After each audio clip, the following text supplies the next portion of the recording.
Olá, olá, galera, tudo bem com vocês? Professor Fabiano Leal, mais uma aula e nosso tema de hoje é Origem da Vida. Antes, peço que você se inscreva aqui no canal, ative as notificações no sininho, deixe seus comentários aí, se essa aula foi válida para você, se contribuiu com seus estudos e siga também nossa página no Instagram, Ciência Sem Segredo. Mas vamos lá, gente, eu vou contar uma história para vocês hoje que, na verdade, é a história das nossas vidas. Tô romântico hoje, né? História das nossas vidas. Mas não é somente da minha, não. Da vida de todo ser existente no planeta. Então, gente, hoje a gente vai ver como a vida se originou na Terra segundo a ciência, claro, né? Estamos falando de temas científicos aqui, né? Então, vamos lá. Vou tirar as minhas lupinhas aqui e a gente vai ver aqui a primeira parte, é exatamente o que fala sobre o histórico da origem da vida. Então, gente, deixa eu só colocar aqui as coisas na posição correta. Olha só, gente, existiam na verdade, né, existiam duas ideias sobre de como a vida se originou no planeta Terra. Então, a primeira ideia surgiu lá ainda, né, na época, no século IV a.C., com Aristóteles, né, e ficou conhecida essa ideia como teoria da abiogênese ou da geração espontânea. E aí o que é que ocorre? Aristóteles, filósofo grego, muito ligado na área de biologia, ciências naturais, né? E ele estudava sobre muitas coisas. E uma das suas observações era exatamente tem, né, a tentativa também de responder a pergunta que eu acho que desde quando o ser humano se entendeu por gente, ele deve ter, né, feito essa pergunta para si mesmo, que é de onde nós viemos? Então Aristóteles, pelo menos do que se tem relato, né, foi um dos primeiros a tentar resolver ou explicar esse problema aí, né, esse questionamento da humanidade. E aí Aristóteles criou a ideia da geração espontânea, século IV a.C., como eu falei para vocês, e ele dizia o seguinte, que a vida surgia da não-vida. Então, a vida surgia da não-vida.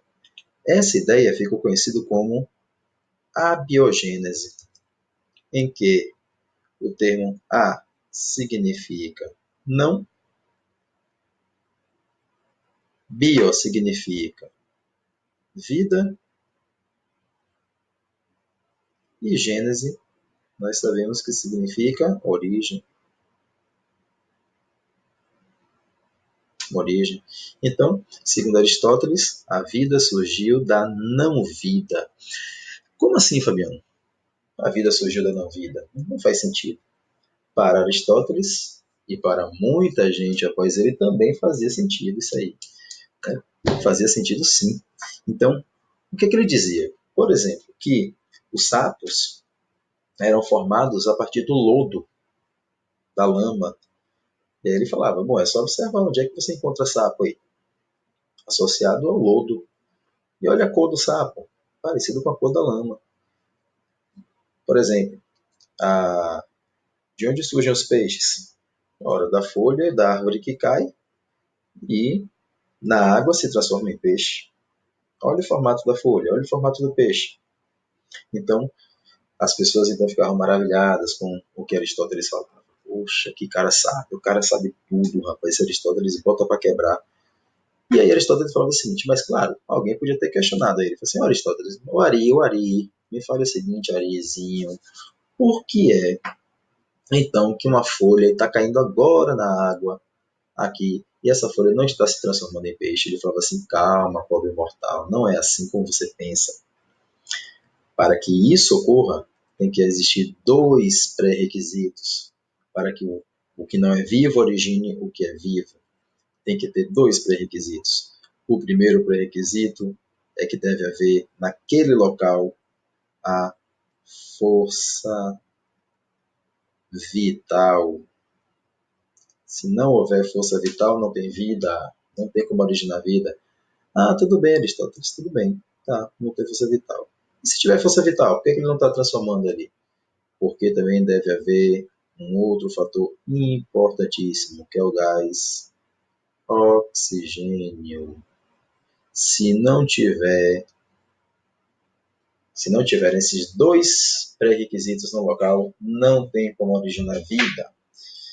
Tudo bem. Aristóteles respondeu praticamente tudo falando dessas duas coisas. E o que seria essa força vital? Força vital é uma força sobrenatural que impulsiona o que não é vivo a se transformar no que é vivo.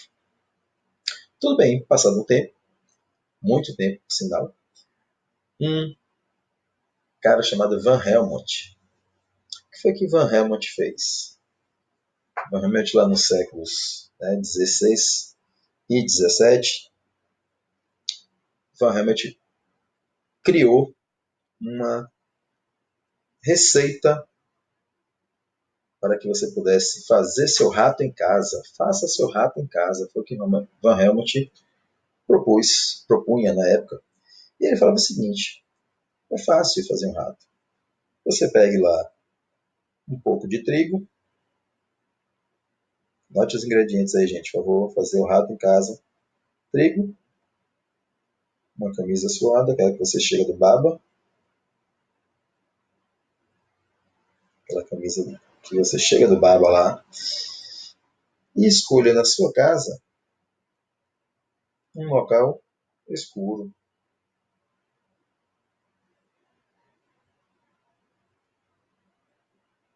Pronto. Está aqui os ingredientes.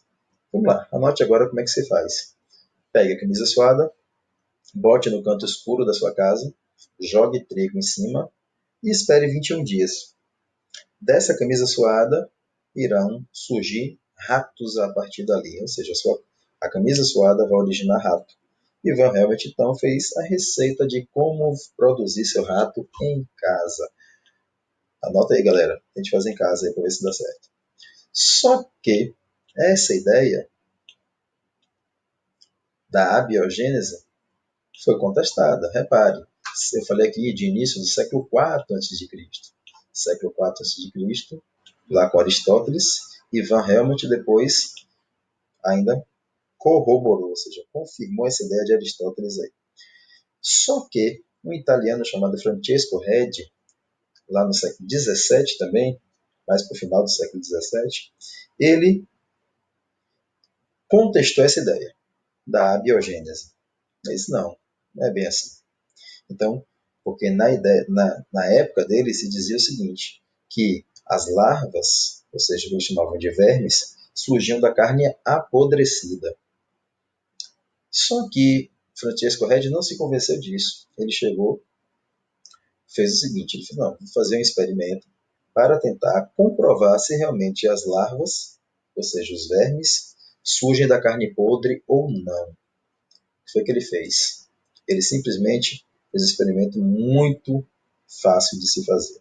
Ele pegou, no caso, recipientes, colocou carne em dois recipientes, um ele deixou aberto, o outro ele fechou com a gaze, tá aqui, né, fechado com uma gaze, essa que se usa, né, algo parecido com o que se usa em ferimentos aí, e deixou um tempo. Ele observou o seguinte, que mesmo passado um bom tempo, não surgiam vermes na carne onde estava fechado onde o recipiente estava fechado com a gaze. E no outro que estava aberto, surgiam os vermes. Aqui. Então, ó, surgiam os vermes. Qual foi a conclusão que Red chegou?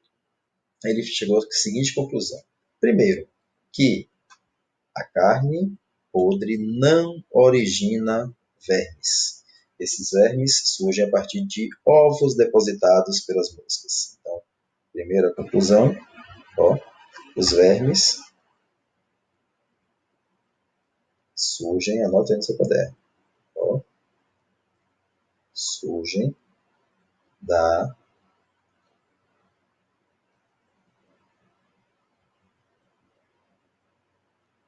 mosca.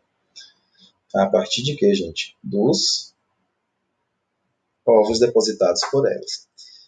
E segunda conclusão, que ganhou notoriedade, inclusive, foi exatamente de que a vida surge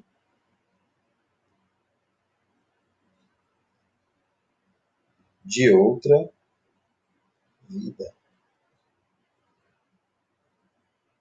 Essa ideia ficou conhecida como biogênese. Vou botar aqui grande, para você não esquecer.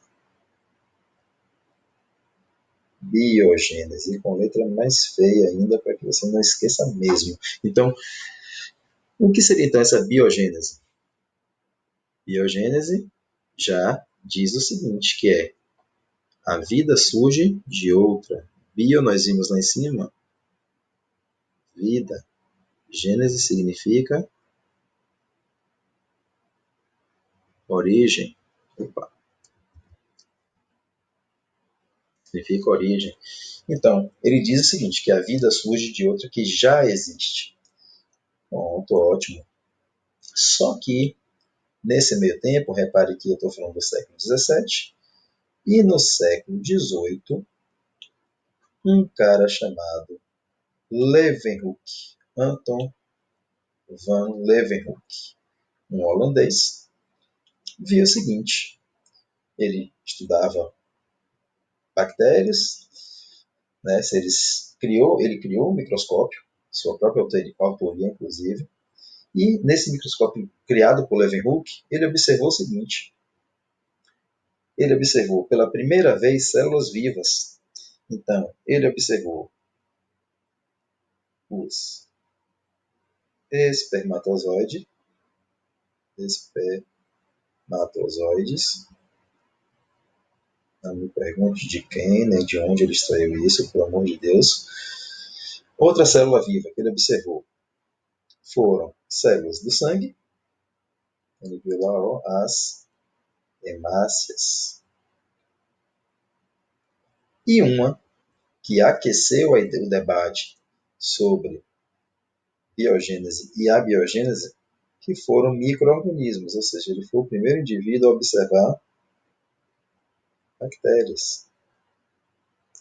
Esse último aqui foi que aqueceu o debate sobre a geração espontânea, sobre a biogênese e sobre biogênese. Por quê? Porque depois que Red viu que seres macroscópicos não surgiam por geração espontânea, e sim por outros seres, a partir da reprodução, só que os defensores da abiogênese, como John Needham, nascido no Reino Unido, ele dizia o seguinte, tudo bem, tá, então as bactérias, ou os seres macroscópicos, surgem então da matéria não viva, ou a partir de outro, a partir da reprodução. Mas as bactérias não, as bactérias surgem por geração espontânea. Como Leeuwenhoek tinha observado bactérias em caldo de carne, todos que vieram após ele, né, após o Leeuwenhoek, começaram também a utilizar caldo de carne como um meio de crescimento bacteriano. E o que foi que Needham fez? Needham, lá no século XVIII, final do século XVIII, fez o seguinte, pegou caldo de carne, aqueceu esse caldo de carne aqui por pouco tempo, tá? Fez o aquecimento, deixa eu botar aqui, isso aqui indica um aquecimento, e tem relatos que dizem até que ele nem aqueceu esse caldo de carne, ele colocou uma rolha para fechar, aqui, uma espécie de rolha, de cortiça, né, para fechar, e ainda assim ele deixou um tempo, só que ele observou o seguinte, que ainda assim cresciam bactérias. Okay? no caldo de carne. Então, ele, um defensor da abiogênese, dizia o seguinte, que as bactérias surgem do caldo de carne de forma espontânea. Então, a conclusão é que ó, as bactérias surgem por geração espontânea. Então, note aí.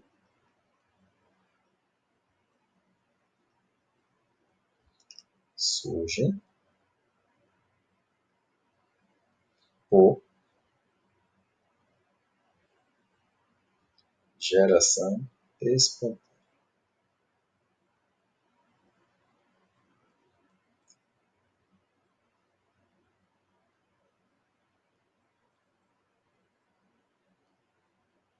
Por geração espontânea. Tudo bem, você acha que acabou por aí? Ainda não. Um cara chamado Spallanzani, e depois eu vou contar uma historinha para vocês de Spallanzani, viu, gente? Não sobre ele, mas o que foi feito a partir do experimento de Spallanzani. Spallanzani, o que foi que aconteceu? Ele, então, para tentar saber se realmente as bactérias surgem ou não a partir do caldo de carne, de forma espontânea, o que foi que ele fez? Ele pegou recipientes, ele deixou aberto, com o caldo de carne, o outro ele fechou hermeticamente, ou seja, aqueceu o próprio vidro e fechou totalmente esse recipiente. Então aqui ó, está esse recipiente, que eu vou chamar aqui de recipiente 2, e esse aqui eu vou chamar de recipiente 1, para a gente poder se identificar mais fácil. Então, o recipiente, ele aqueceu o caldo de carne tanto no recipiente 1 como no recipiente 2 durante aqui um bom tempo. Então aqui o aquecimento foi feito por um tempo muito grande. E ele tirou esses recipientes do fogo, e do aquecimento, e deixou um tempo lá fora.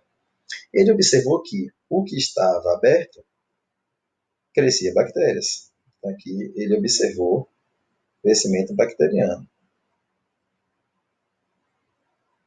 Bactérias. O daqui, que estava totalmente fechado, hermeticamente fechado, ele viu que o caldo permanecia estéril.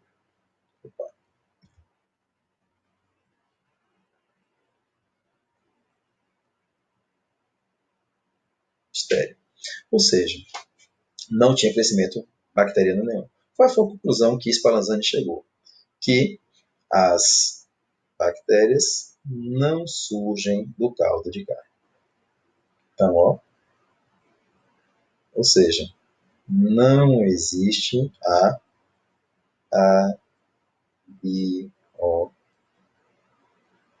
abiogênese. Pronto, graças a Deus, alguém acabou com essa história?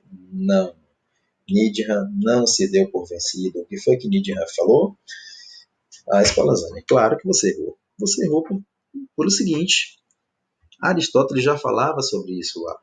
Falava que quando você fecha totalmente o local, você não deixa entrar oxigênio. Consequentemente, não vai haver aí a força vital.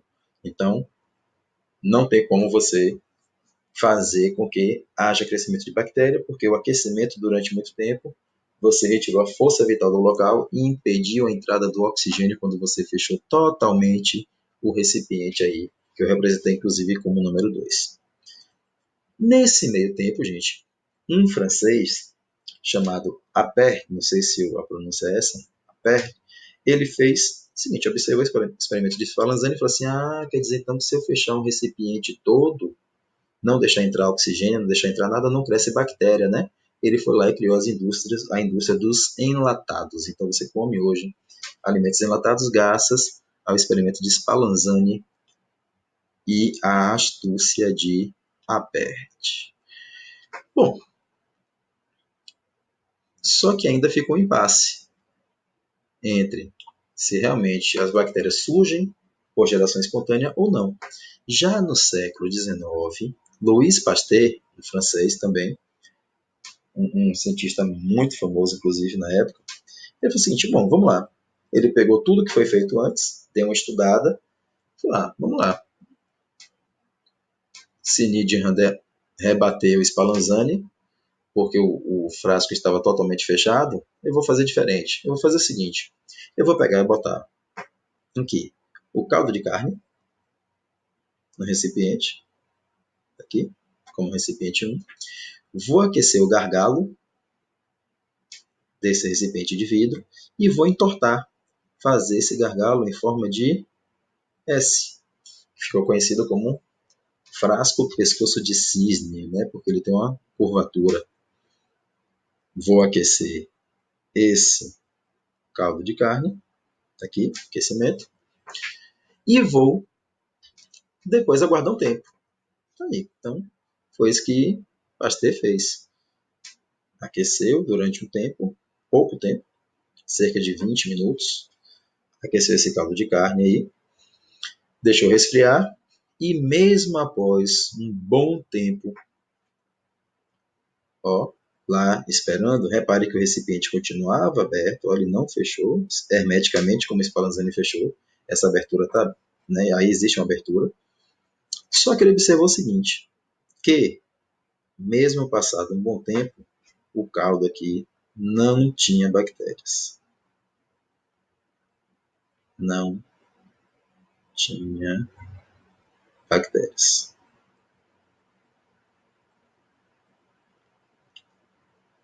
Ou seja, o caldo permaneceu estéril. Vamos lá. Só que ele falou assim, bom, o que ele observou foi que nesse local aqui, ó, na curvatura do gargalo, existia, estava mais escuro, e ele foi analisar. Nesse local aqui, estava cheio de bactérias. Quando ele quebrou o gargalo, que foi aqui, ó, na etapa 5, o caldo mudou de cor. Isso aqui significou o quê? Que agora, ó, o caldo começou, depois de um tempo, a ter um crescimento bacteriano. Qual foi a conclusão a qual Pasteur chegou? Primeiro, essa curvatura aqui funcionava como uma espécie de filtro, em que as bactérias que vinham do ar não conseguiam subir pela questão da gravidade para cá e contaminar o caldo de carne. Está aqui, ó, no recipiente número 4. Isso aconteceu. Quando ele quebrou o gargalo, ele viu que as bactérias que estavam no ar acabavam, ó, entrando no frasco. E a partir daí se reproduzindo aqui dentro e contaminando o caldo de carne. A conclusão, então, que Pasteur chegou é que as bactérias, ó, surgem de outras bactérias existentes no ar e não por geração espontânea. Então, a conclusão a qual Pasteur chegou foi de que, ó, não existe a